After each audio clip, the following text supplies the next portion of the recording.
This is the Indraprastha channel of All India Radio Delhi, broadcasting on medium wave 366.3 meters corresponding to 819 kilohertz.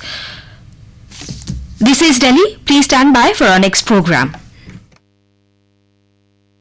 This is All India Radio. You will now hear comments from the press. The Statesman, in its editorial titled Relief, Not Closure, writes, while unstintingly commending the efforts of the Indian Air Force to recover the mortal remains of the 13 personnel killed in the AN-32 mishap in Arunachal earlier this month, the skimpy information available of the retrieval operation will render relief rather than closure to the bereaved families. Details are yet to trickle in, but it appears that not all the bodies of the 13 victims were recovered intact 17 days after the medium light transport aircraft disappeared from radar screens when undertaking a routine sortie from Jorhat to Mechuka, an advanced landing ground in the Sian region. 17 days after is suspected to have caused the crash of the Soviet origin plane when undertaking a routine sortie from Jorhat to Mechuka to make the recovery mission landing ground in the Sian region. 17 days later, a suspected Mi-17 helicopter visually spotted the wreckage after more sophisticated aircraft failed. The weather hindered the retrieval after the black box was recovered. Questions must arise if there were adequate weather warnings available when the AN-32 was on its way to the ALG, and hindsight could suggest that it was subjected to undue risks. The IAF must reveal all when the probe is concluded. The suitability of committing an obsolescent aircraft to such demanding missions will also be queried. Are other AN-32s still operating to ALGs in the region? The Asian Age, in its editorial title, Rahul needed to see perestroika through, says it was heartening to see Congress President Rahul Gandhi in an informal media interaction last Thursday underline the value of accountability in the context of the choice of leader to succeed him as party chief. If the spirit of the change he is urging were to become real, the Congress will have the opportunity to wrestle with itself and emerge with clarity eventually. This is likely to help it on the road to revival and recovery. It is positive to see that Mr. Gandhi has not budged from his stance of nearly a month ago when he spelled out his intention to resign in the CWC meeting of May 25th, 2 days after the Lok Sabha election result. Mr. Gandhi, who is still the party chief, will probably be making a mistake if he refuses to have a hand in guiding the party in the direction of the change that he desires. His current stance that he will not have a hand in the choice of his successor as president looks seriously flawed. It is likely to cause injury to the cause he appears to espouse. Mr. Gandhi struck out against dynasty and demanded accountability from himself and from others. This is the right note to register if the search for renewal is to commence in right earnest. Today, if he backs off from the selection process for the new Congress leader, as he has threatened to do,